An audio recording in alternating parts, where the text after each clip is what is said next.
Assalamualaikum warahmatullahi wabarakatuh.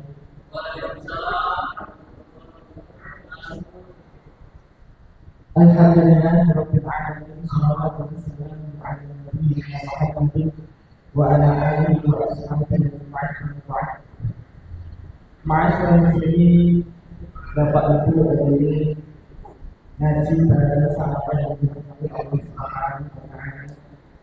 Pada kesempatan yang mulia malam hari ini izinkan kami membacakan susunan acara pertemuan ini. Yang pertama yaitu pembukaan. Kemudian yang kedua yaitu informasi dari panitia ngaji bersama. Yang ketiga yaitu kajian inti. Yang keempat yaitu tanya jawab. Dan yang terakhir yang kelima yaitu penutup. Maka masuk di acara yang pertama, marilah kita buka ngaji bersama pada malam hari ini dengan bacaan basmalah.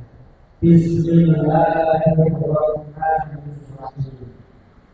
Kemudian yang kedua yaitu untuk ngaji bareng sama pekan depan. Ngaji bareng sama pekan depan akan disampaikan oleh Ustaz Ibnu Sarif dengan tema tafsir ayat-ayat kuliah. Untuk selanjutnya mohon maaf belum bisa kami sampaikan karena ada beberapa uang yang masuk dan belum kita jumlahkan. Insya Allah untuk pekan depan nanti selanjutnya akan kami. Kemudian acara yang ketiga yaitu kajian inti dengan tema fikih wudhu, dan kajian ini nanti akan disampaikan oleh beliau Ustaz Hafidz Salam Baju. Kemudian dilanjutkan sampai adzan isya. Nanti setelah adzan isya baru tanya jawab, dan bagi jamaah sekalian nanti setelah sholat isya ada hidangan di sebelah selatan masjid. Monggo kita nikmati bersama. Maka kepada beliau Ustaz Hafidz Salam Baju waktu dan tempat kami persilakan.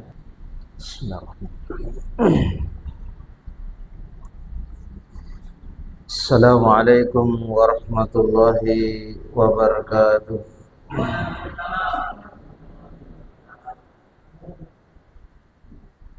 Innal hamdalillah nahmaduhu wa nasta'inuhu wa nastaghfiruh wa na'udzu billahi min shururi anfusina wa min sayyiati a'malina. Man yahdihillahu fala mudilla lahu wa man yudlilhu fala hadiya lahu. Asyhadu an la ilaha illallah wa asyhadu anna Muhammadan abduhu wa rasuluhu la nabiyya ba'dah. Qala Allah Ta'ala fil Qur'anil Karim ba'da an a'udzu billahi minasy syaithanir rajim. Ya ayyuhalladzina amanu taqullaha haqqa tuqatih wa la tamutunna illa wa antum muslimun. Ya ayyuhan nasu ittaqu rabbakumul ladzi khalaqakum min nafsin wahidah wa khalaqa minha zawjaha wa batha minhuma rijalan katsiran wa nisaa'a. Wattaqullaha alladzi tasaaluna bihi wal arham. Innallaha kana 'alaikum raqiba. Ya ayyuhalladzina amanu taqullaha wa qulu qawlan sadida yuslih lakum a'malakum wa yaghfir lakum dhunubakum wa may yuti'illaha wa rasulahu faqad faza fawzan 'azima. Allahumma salli wa sallim ala nabiyyina Muhammadin sallallahu alaihi wasallam wa ala alihi wa sahbihi ajma'in, amma ba'du. Ikhwani fiddin rahimani rahimakumullah, jamaah salat maghrib yang berbahagia. Alhamdulillah, segala puji bagi Allah Subhanahu wa taala pada kesempatan yang berbahagia ini insyaallah kita bisa hadir di majelis ilmu, kita bertafaqquh fid din. Man kharaja fi talabil ilm fa huwa fi sabilillah hatta yarji'ah.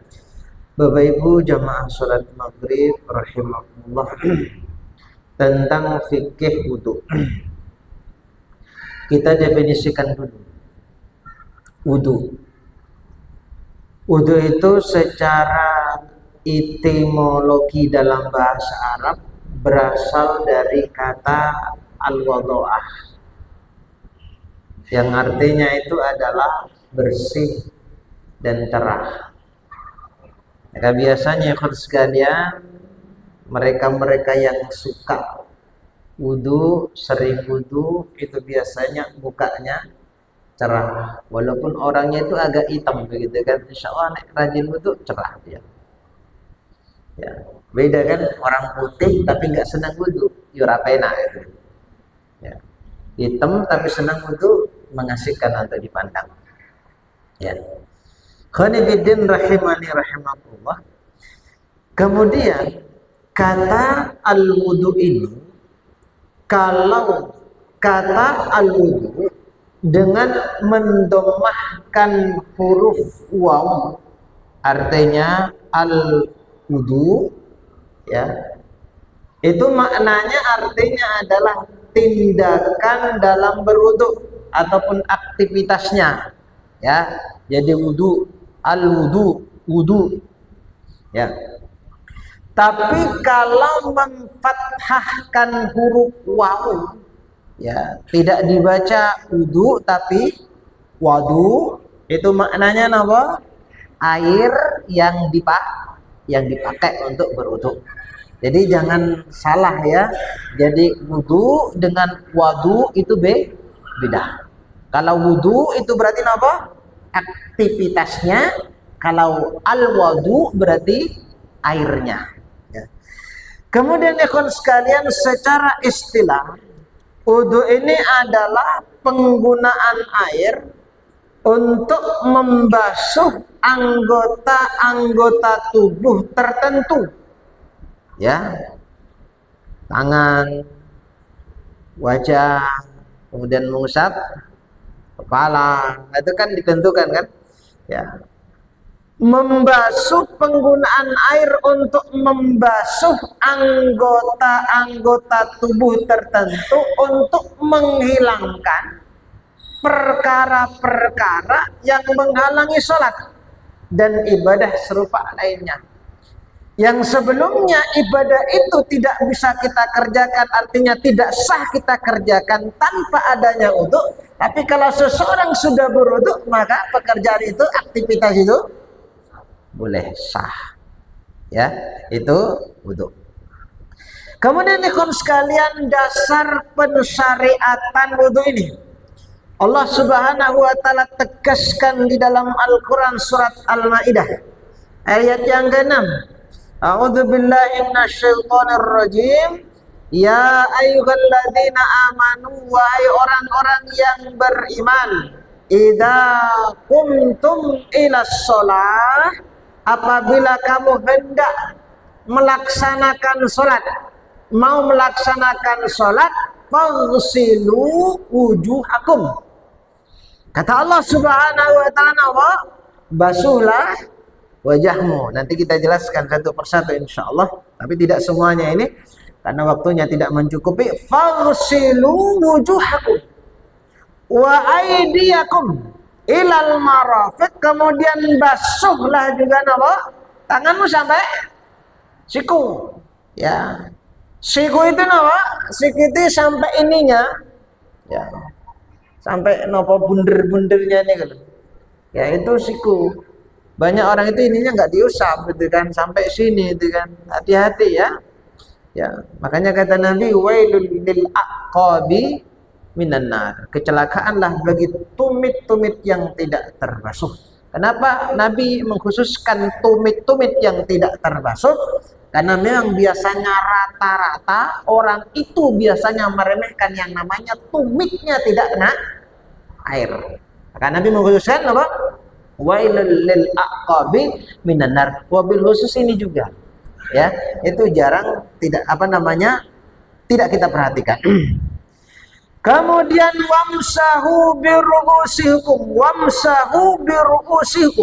biru'usikum. Kemudian kata Allah, sapulah kepalamu, wa arjulakum ilal ka'bain, dan basuhlah. Ya, ini ke yang basuh ya, bukan yang usap ya, karena wa itu kembali kepada maksilu tadi itu. Ya, wamsahu biru'usikum wa arjulakum ilal ka'bain, dan basuh kedua kakimu sampai kedua mata kaki. Kan sekalian kita langsung kepada inti pembahasan tentang fikih wudu ini. Praktek yang sesuai dengan hadis-hadis Nabi Sallallahu Alaihi Wasallam.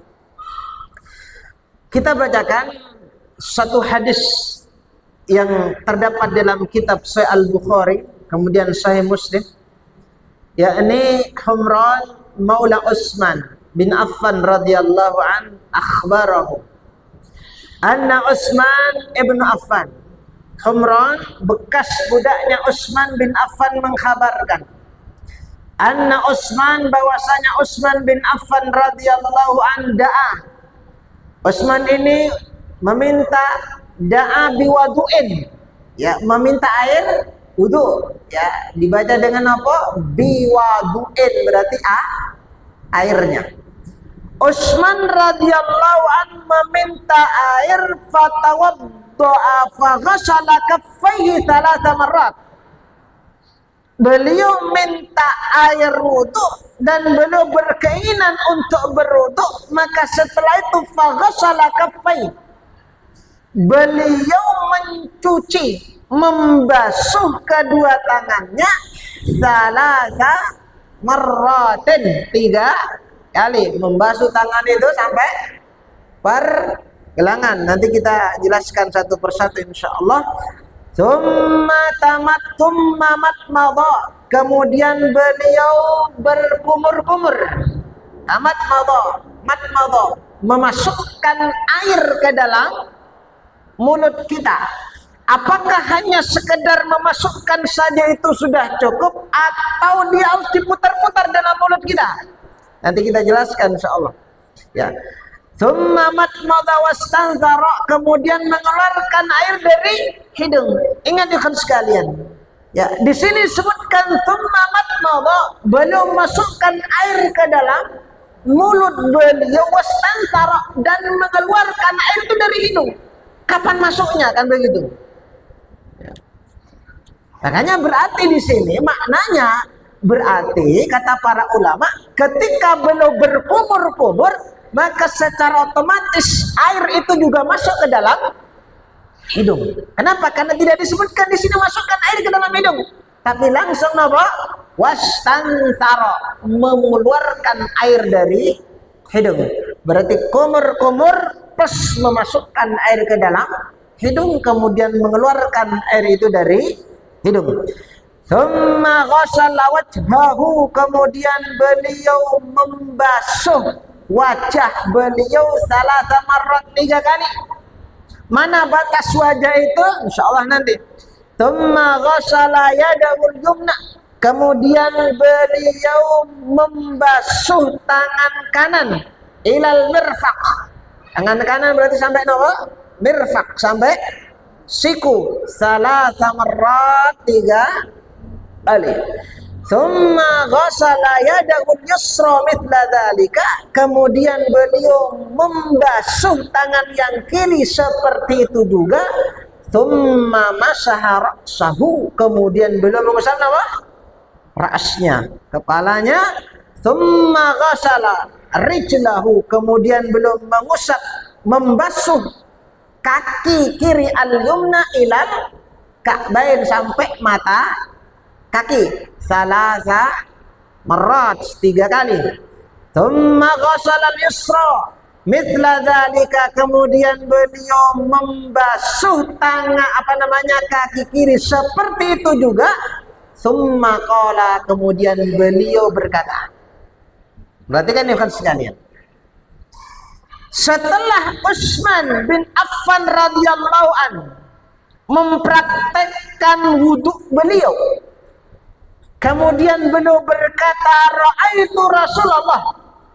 Aku melihat Nabi sallallahu alaihi wasallam. Ya. Jadi apa yang beliau praktekkan itu adalah wudhu yang beliau lihat dari Rasul. Ra'aitu Rasulullah sallallahu alaihi wasallam, aku melihat Rasulullah tawaddu'a, berwudu nahwa wudu'i hada, seperti wudu ini. Ingat sekali lagi, apa yang dilakukan oleh Utsman berarti sama persis dengan wudu yang dilakukan oleh Nabi. Tsumma qala Rasulullah sallallahu alaihi wasallam, kemudian Rasulullah bersabda, kata beliau, "Man tawaddoa nahwa wudu'i." Barang siapa yang berwudu sama dengan wuduku ini, kata Nabi, "Tsumma qama faraka rak'atain." Kemudian dia salat 2 rakaat. Salat napa niki? Salat tuhur setelah berwudu. La yuhadditsu fihi ma nafsahu. Dia melaksanakan salat itu khusyuk dia. Ya, khusyuk dia, konsentrasi dia, ghufira lahu ma taqaddam min dhanbih, maka Allah akan mengampuni dosa-dosanya yang telah lalu. Subhanallah. Ya. Wudu dengan baik, wudu sebagaimana wudunya Nabi. Kita mencontoh wudunya Nabi sallallahu alaihi wasallam dengan benar itu, maka balasannya apa? Dosa-dosa yang kita lakukan itu Allah akan mengampuni dosa-dosa yang kita lakukan pada masa lalu. Maka ikhwan sekalian, perbagus wudu kita. Kenapa? Agar kita mendapatkan pengampunan dari Allah Subhanahu wa taala. Maka ikhwan sekalian, dari hadis ini dan beberapa hadis yang lain, ya, maka kita bisa menyimpulkan tata cara wudhu yang dicontohkan oleh Nabi. Ya, bagaimana caranya? Bagaimana praktek wudhu? Kita terangkan satu demi satu, insya Allah, tapi tidak semuanya karena waktu tidak mencukupi. Ini berseri, insya Allah. Yang pertama, kita harus berniat wudhu untuk menghilangkan hadas. Ketika mau berwudhu. Yani tekad hati yang kuat untuk mengerjakan wudhu sebagai bentuk pelaksanakan perintah Allah Subhanahu wa taala dan Rasulnya. Makanya kawan sekalian, yang namanya niat ini dalam mazhab Syafi'i, ya, dalam mazhab Syafi'i, bahwa wudhu tanpa niat itu tidak sah. Itu dalam mazhab Syafi'i. Wudhu nggak ada niatnya, ya tidak sah. Ya. Kemudian ikhwan sekalian, ya, kemudian ikhwan fillah rahimani rahimakumullah, kalau di dalam mazhabnya Hanafi, niat dalam wudhu itu bukan menjadikan sahnya wudhu, akan tetapi dia sebatas kesempurnaan daripada wudhu itu. Sehingga kalau kita berbicara dalam mazhab Hanafi, orang yang berwudhu tanpa dia punya niat maka wudhunya sah, tapi tidak sempurna. Sama dengan merapatkan dan meluruskan shaf. Merapatkan dan meluruskan shaf itu bukan rukun daripada salat berjamaah. Ya, bukan dia menjadi sah dan tidaknya salat berjamaah, tetapi apa? Dia merupakan sempurna dan tidaknya sempurnanya salat berjamaah. Sehingga kalau ada orang yang sholat, melaksanakan sholat berjamaah renggang-renggang, itu tidak masalah secara hukum fikih, sah sholat berjamaahnya, cuma kurang sempurna. Tapi kan bagi kita kan, insya kan sholat itu kan, kita melaksanakan ibadah itu kan pengennya kan pengen sempurna, maka rapatkan shaf itu.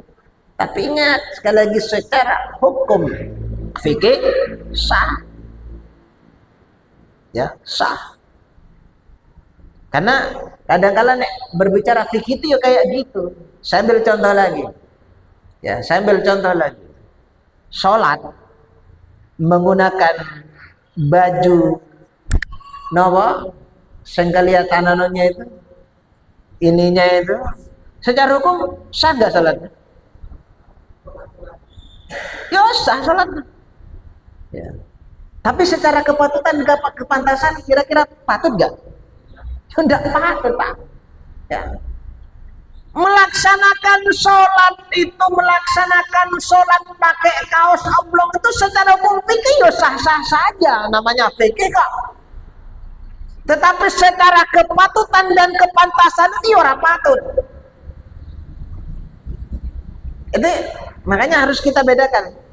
Ya, berbicara fikih dengan kepatutan dan kepantasan. Ya, kita lanjut lagi. Jadi dalam madhab Hanafi bahwasanya niat dalam wudu itu bukan menjadi syarat sahnya sholat, tetapi dia menjadi wudu ya, penyempurna wudunya. Lah, madhab Syafi'iyah dengan madhab Hanafi, mereka ini sebenarnya ikhwan sekalian, ketika mereka berpendapat kok beda, ada yang mengatakan tidak sah, ada yang mengatakan sah. Itu sebenarnya dalilnya sama. Ya, dalilnya sama. Apa yang mereka pergunakan dalilnya itu, dua pendapat ini bermuara kepada satu dalil. Dalilnya apa? Innamal a'malu binniyat. Amal itu tergantung kepada niatnya. Ini kalau kita terjemahkan secara letternya seperti itu. Ya. Tetapi khun sekalian, di dalam mazhab Syafi'i, innamal a'malu binniyat itu mereka menafsiri ataupun mereka mentafsiri hadis ini dengan kata-kata sahnya amal, sehingga mereka menerjemahkan dan memaknai bahwa suatu amal itu bisa sah jika disertai niat melakukan amal itu. Itu dalam mazhab Syafi'i. Berarti kalau tidak ada niat, tidak sah, karena mereka memaknai innamal a'malu binniyat dengan kalimat apa? Sahnya amal. Tapi kalau dalam madhab Hanafi itu beda. Menurut mereka ikhwan sekalian, madhab Hanafi ini mereka mentafsiri hadis ini dengan kata sempurna amal, sehingga mereka ataupun kita mereka memaknai bahwasanya suatu amal itu sempurna jika disertai dengan niat. Ya. Itu perbedaannya di situ. Dalilnya ya sama. Sehingga ikhwan sekalian, kalau kita mendapatkan perbedaan pendapat di antara para ulama dengan dalil yang sama, ya, kemudian kok hukumnya berbeda, itu biasa. Kenapa? Ya sesuai dengan pemahaman mereka. Kita tidak boleh. Yo, kalau kita kan hanya sekedar ngikut-ngikut saja toh. Kita itu non sewu rata-rata kan semuanya kan ikut-ikutan, iya enggak? Iya, semuanya kita ikut-ikutan. Nek kalau posisi kita ini sebagai ikut-ikutan muqallid, ya enggak usah kenceng-kencengan, begitu tuh maksud saya. Ya. Kita ini semuanya apa? Muqallid, ikut-ikutan saja kita ini. Kalau kita ini sadar hanya sekedar ikut-ikutan kepada para ulama, ya enggak usah ngotot-ngototan, kan begitu kan? Kata ulama A ya sudah A, kata B ya B, kan begitu. Ya kenapa? Karena kita ini rata-rata muqallid saja, ikut-ikutan saja. Ya, khonifuddin rahimanillah, menurut mereka, kenapa madhab Hanafi mengatakan bahwa ya niat itu merupakan penyempurna saja? Karena bagi mereka, menurut mereka, amal yang hanya sebagai wasilah, perantara, semisal wudhu itu, maka tidak perlu diniati. Kenapa Pak? Karena wudhu itu kan wasilah toh, wasilah untuk melaksanakan apa? Sholat. Karena dia menjadi wasilah, maka tidak perlu diniati. Sesuatu yang menjadi wasilah, ya tidak apa-apa tidak diniati. Cuma ikhwan sekalian, untuk mendapatkan kesempurnaan diniati juga tidak apa-apa. Kalau pengen sempurna. Itu dalam mazhab Hanafi, ya. Kemudian ikhwan fillah rahimani rahimakumullah, Saya baca dalam kitab Fathul Qorib, ya, di sana dijelaskan bahwa menurut syarah bahwa hakikat niat itu adalah menghendaki sesuatu dalam hati bersamaan dengan mengerjakan sesuatu tersebut. Ya. Apabila menghendaki sesuatu tapi tidak bersamaan dengan pekerjaan, itu namanya bukan niat, tapi namanya azm. Bisa dibedakan ya? Jenengan keluar dari rumah pengen berwudu, ya, itu jenengan belum berniat, tapi namanya azm. Berangkat dari rumah untuk melaksanakan sholat maghrib ataupun sholat isya, berangkat dari rumah, jenengan itu belum punya niat sholat, tapi baru punya azm, keinginan. Nah terus niatnya di mana? Niatnya itu adalah ketika kita berada di belakang imam, ataupun ketika sudah kita berdiri tegak begitu kan, kemudian kita mau bertakbir, maka disitulah niat itu. Kenapa? Karena niat itu harus berbarengan dengan amal perbuatan yang kita kerjakan. Berarti niatnya wudu itu adalah ketika kita berada di depan keran itu, ya. Ataupun ketika di depan kita itu sudah ada gayung siap untuk kita berwudu, maka disitulah letaknya niat. Tapi ketika jenengan itu keluar dari rumah mau pergi ke keran, itu bukan niat, tapi namanya azm. Itu harus kita bedakan. Ya, sekali lagi, niat itu keinginan yang dibarengi dengan amal perbuatan. Langsung begitu kan? Ya, tapi kalau azm itu keinginan yang tidak dibarengi dengan perbuatan. Ya, sekali lagi, kapan niatnya sholat itu? Ya pas berdiri itu. Pas berdiri itu. Cuma memang ikhwan sekalian, kalau kita tidak terbiasa memang agak repot. Karena non sewu, ada orang itu yang melaksanakan sholat itu terburu-buru gitu kan, masuk langsung mujud, Allahu Akbar. Kapan niatnya? Kira-kira kapan niatnya? Kan begitu kan? Masuk aja dulu langsung Allahu Akbar. Nah kapan niatnya? Ya, niatnya itu ya pas mau sholat itu namanya nih niat. Tapi kalau jenengan masuk ke dalam masjid itu bukan niat namanya, tapi azm. Itu dalam mazhab Syafi'i begitu. Beda dalam mazhab yang lain kan beda. Ini agak sulit memang. Ya, kalau tidak terbiasa. Makanya kalau mau sholat itu, ya non sewu yo, kalau bahasa Jawa ya anakkan dulu, berdiri dulu baru Allahu Akbar, masuk langsung plak Allah. Lah kapan niatnya? Ingat, innamal a'malu binniyat. Itu harus kita bedakan. Kalau kita memahami bahwasanya niat itu harus nyambung dengan pekerjaan. Jadi begitu. Wallahu a'lam bishawab. Kemudian ikhwan fillah rahimani rahimakumullah. Makanya sekali lagi, niat wudu itu dilakukan secara berbarengan pada saat pertama kali membasuh bagian muka kita. Nah, di situ niatnya. Baik yang pertama kali kita basuh bagian atas atau tengah ataupun bawah, maka ketika kita permulaan membasuh muka, ya di situ niatnya. Karena kan sebagaimana dalam surat Al-Baqarah itu kan rukun wudu itu ada berapa di situ? Ada 4. Ya ayyuhalladzina amanu idza qumtum ila shalah faghsilu wujuhakum. Yang pertama apa? Wajah. Nah, permulaan niat itu ya ketika membasuh wajah itu. Ya, ketika membasuh wajah itu harus ada niat di situ. Entah itu kita membasuh bagian atasnya, tengah ataupun bawahnya, ya situ niat. Tidak boleh kita berniat itu ketika kita sudah selesai membasuh wajah kita, kemudian di situ ada niat. Tidak boleh. Niat itu di awal, berbarengan dengan membasuh wajah itu. Ya, kemudian ikhwan sekalian, maka muncullah persoalan. Muncullah permasalahan. Apakah niat itu harus diucapkan ataupun dilafadzkan? Kalau memang niat itu dilafadzkan, ya, maka dia sebelum membasuh wajah.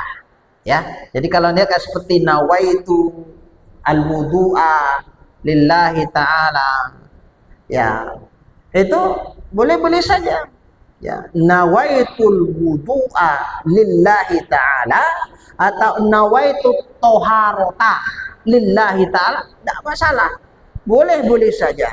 Ya, ini dalam mazhab Syafi'i. Ya, dalam mazhab Syafi'i sendiri mengatakan bahwa melafadzkan niat itu nawaitu dan niat-niat yang lainnya itu adalah mustahab. Jangan bisa baca itu dalam kitab Fathul Qorib, itu di situ ada. Ya. Melafadzkan niat itu mustahab. Mustahab itu apa? Dianjurkan. Maka boleh bagi kita untuk melafadzkannya.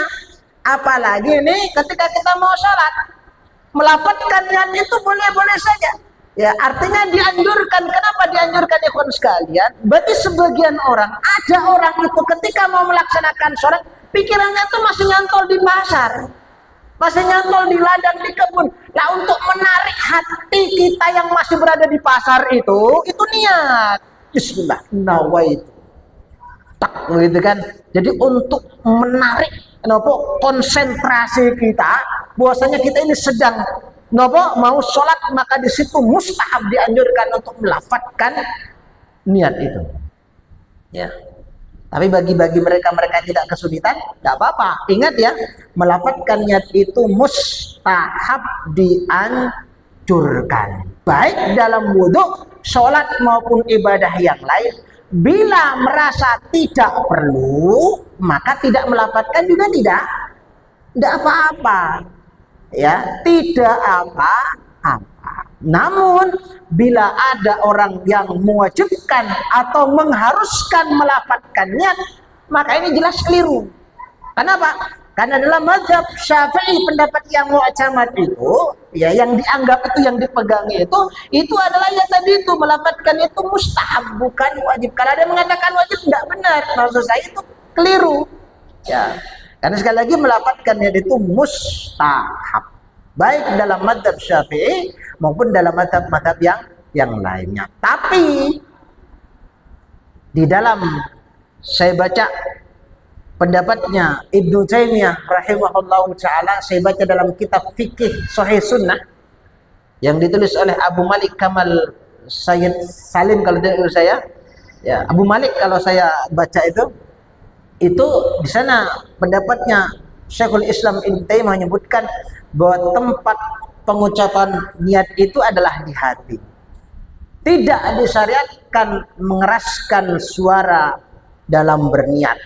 Kalau ada orang yang melafadzkan niat itu, baik niat wudu ataupun niat sholat dilafadzkan itu, maka dia telah melakukan perkara yang baru dalam agamanya, dalam agama bid'ah. Kenapa? Simpel saja, Nabi SAW dengan para sahabat tidak pernah mencontohkan seperti itu. Melafadzkan niat itu bid'ah, perkara yang diada-adakan. Ya, tapi kalau dalam mazhab Syafi'i apa? Dianjurkan bagi yang perlu. Kalau nggak mau ya nggak apa-apa, kan itu kan tidak melafadzkan juga tidak masalah. Tapi kalau menurut pendapatnya Syekhul Islam Ibnu Taimiyah, bid'ah. Ya, bid'ah. Tapi sekali lagi ini perkara apa? Perkara fikih. Ala kulli hal ini masuk dalam ranah perbedaan pendapat di antara para ulama. Mari kita saling menghargai. Sama-sama punya dalil. Itu kan, kalau kita kan ya hanya sekedar ikut-ikutan, dong. Ya, sama-sama punya dalil, kamu ya aku. Kita kuat dengan apa yang kita yakini tanpa kita mudah menyalahkan orang lain. Dalam persoalan fikih itu kan simpel, Pak. Ya, sering kita sampaikan bahwasanya yang bermasalah itu sebenarnya hati kita, bukan fikihnya. Ya, kalau fikih itu berbeda itu tidak masalah kok. Ya, tidak masalah. Ya, yang namanya perbedaan itu memang ada dari dulu, ya. Dari dulu perbedaan itu ada, tapi jangan jadikan perbedaan itu menjadi perpecahan. Perpecahan itu hukumnya haram, tapi kalau berbeda itu boleh. Jangan jadikan perbedaan menjadikan sebab terjadinya perpecahan. Kemudian yang kedua, yakni membaca basmalah ketika mau berwudu ini.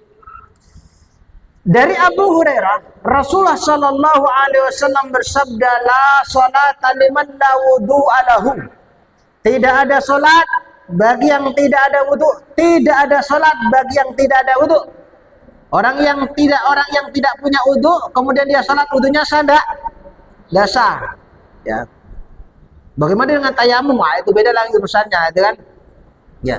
Kemudian kata Nabi, wala wudu'a liman lam yadhkur ismallahi ta'ala alaih. Tidak ada wudu bagi yang tidak membaca bismillah di dalamnya.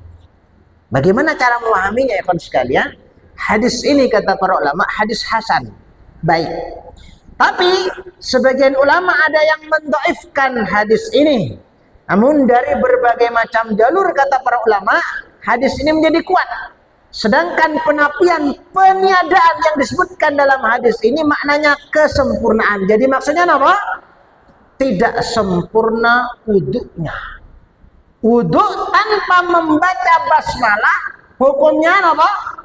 Sah, tapi kurang sempurna. Tapi tetap ada anjuran untuk membacanya di awal wudu, namun tidak menunjukkan wajib. Ini sebagaimana juga yang ditulis oleh Abu Malik dalam kitabnya Sahih Fikih Sunnah.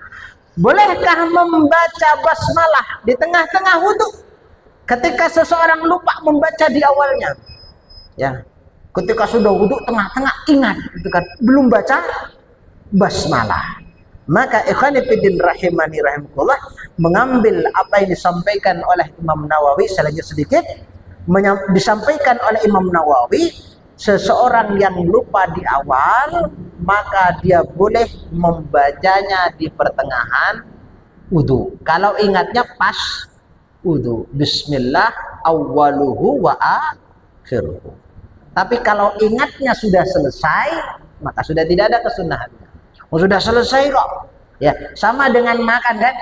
Kalau makan lupa nggak baca basmalah itu kan. Nah, ingatnya tengah-tengah.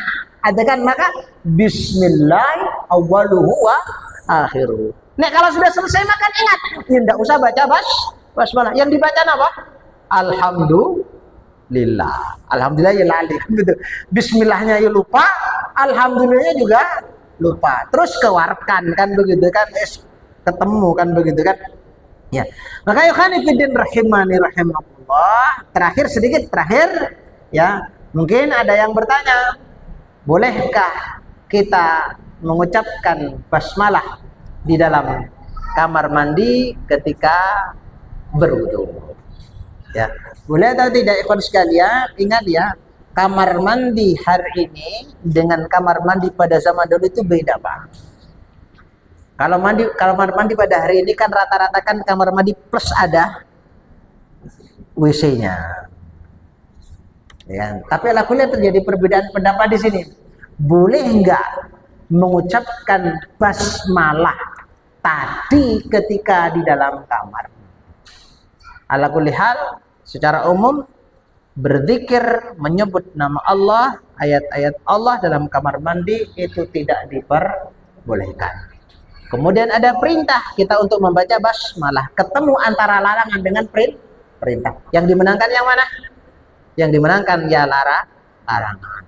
Maka kalau kita berada di dalam kamar mandi, tidak perlu, ya ini terjadi perbedaan mestinya, tidak perlu, kita tidak apa-apa, tidak mengucapkan basmalah. Kalaupun toh kita mau mengucapkan basmalah, maka bacalah di dalam hati kita, ya, sama dengan kita berzikir di kamar mandi.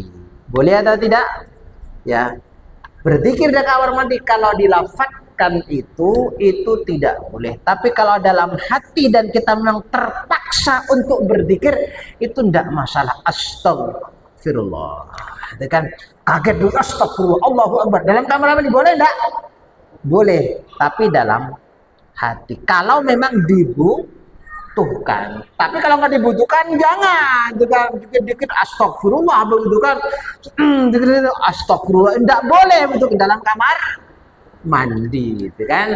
Tapi ke dalam hati itu diperbolehkan kalau memang harus. Kalau memang harus mengucapkan tidak masalah ya. Sebagaimana kalau jenengan baca di dalam kitab Umdatul Ahkam itu, di sana juga ada pembahasannya ya tentang hadis Nabi Sallallahu Alaihi Wasallam ya, seorang sahabat yang pergi ke Syam nopo Yaman itu, ketika mereka berada dalam kamar mandi dalam keadaan buang hajat begitu kan, ternyata mereka menyadari bahwa itu ternyata ini menghadap ke kiblat atau membelangi kiblat, kemudian mereka nastaghfirullah, mereka mengucapkan istighfar kepada Allah Subhanahu wa taala. Kemudian di sinilah para ulama mengatakan bahwa istighfar yang dilakukan oleh sahabat ketika berada dalam kamar mandi itu adalah istighfar hati, bukan lisan. Kalau memang dibutuhkan. Khonifidin rahimakumullah, dua pembahasan di dalam fikih wudu ini yang bisa kita sampaikan. Mudah-mudahan bisa memberikan manfaat. Ini baru apa niki? Baru niat ya Pak ya, baru niat sama baca basmalah. Basmalahnya pun juga belum selesai. Jadi begitu, saya cukupkan mungkin. Kita tutup. Nggih. Subhanakallahumma bihamdika, dilanjutkan nanti setelah Ba'da Isya, mungkin ada pertanyaan.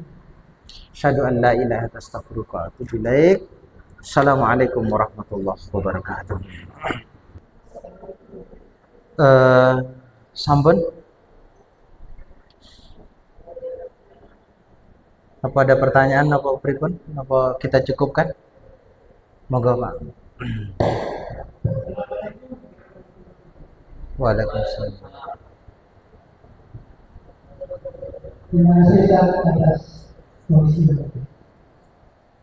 Kalau tadi di dalam kamar mandi tidak boleh. Bagaimana kalau membacanya itu sebelum masuk kamar mandi? Saya lihat membisikkan sebelum masuk kamar mandi. Ya. Jadi kalau membacanya sebelum kamar mandi itu bukan doa wudu, tapi doa masuk kamar mandi. Iya, makanya tidak usah baca, tidak masalah kan. Ataupun kalau kita memang tetap mau membaca basmalah dalam kamar mandi, maka bacalah di dalam hati, itu tidak apa-apa. Membaca basmalah dalam hati itu tidak masalah kalau memang harus baca. Wallahu a'lam bishawab. Cukup?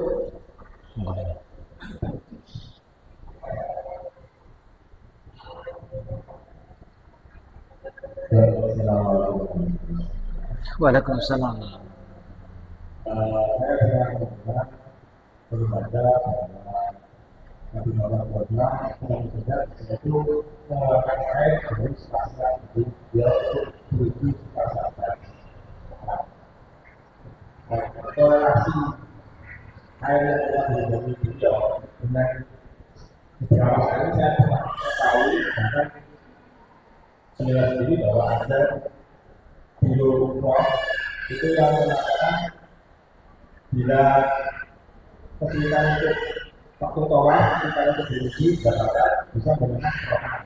Dan ada juga beberapa waktu saya melihat ada dari seorang dari yang mengagumkan diri sendiri atau mempraktekkan itu dia pesawat dengan menggunakan serokan air dari itu. Nah, bagaimana secara hukum dari kata-kata itu semua juga jelas. Kurang jelas saya nanya. Berikut.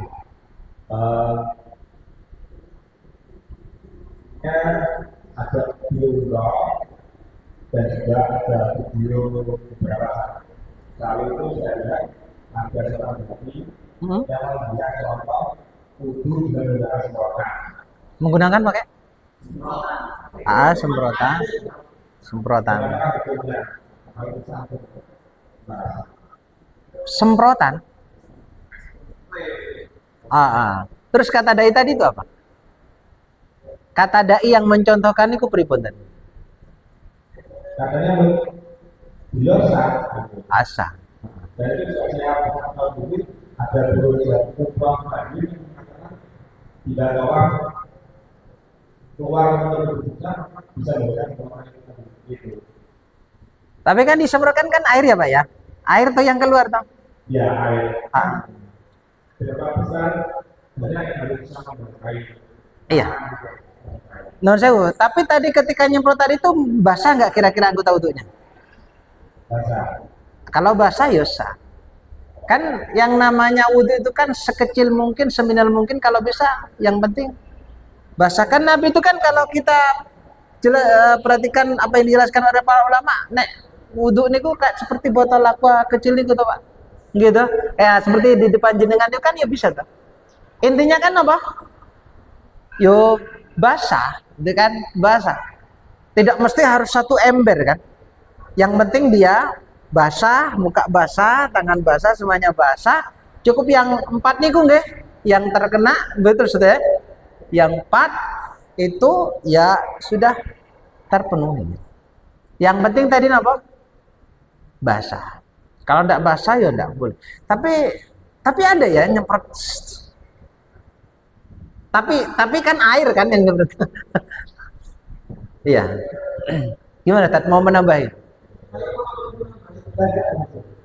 Permasalahannya gini kan, ya memang ada ini yang dikatakan bahwasanya bagian dari untuk sesungguhnya atau tidak boleh di dalam air.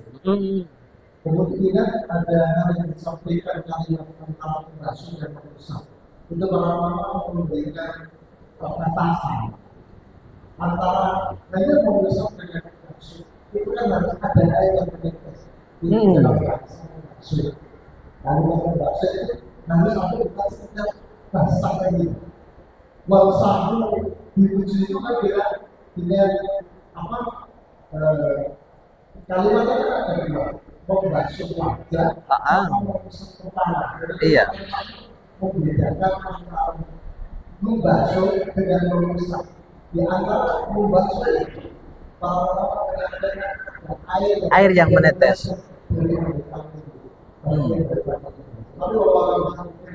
Iya. Iya.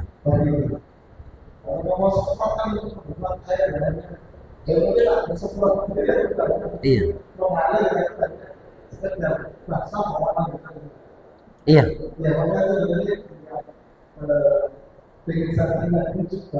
Karena hari ini ada banyak batas sifat itu kayak apa?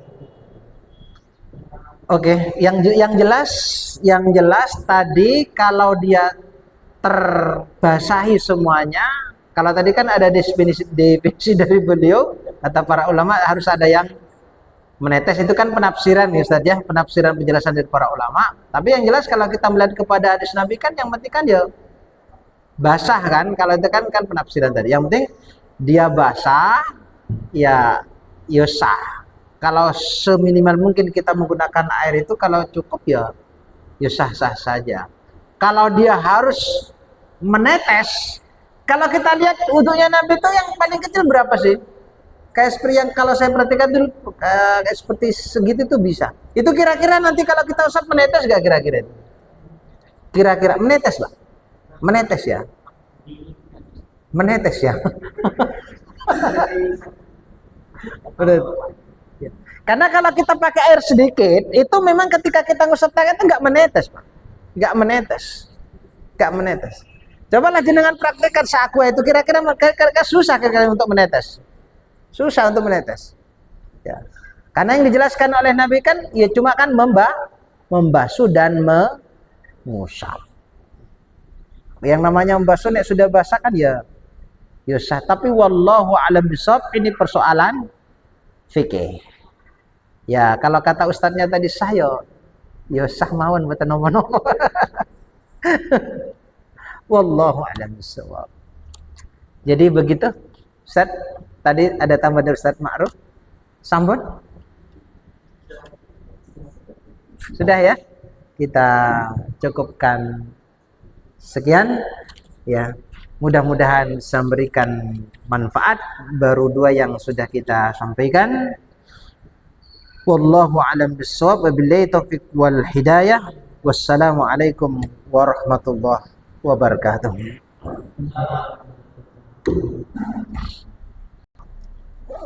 Memasuki acara yang terakhir yaitu penutup. Sebelum kami tutup jemaah sekalian, ini satunya sudah muncul.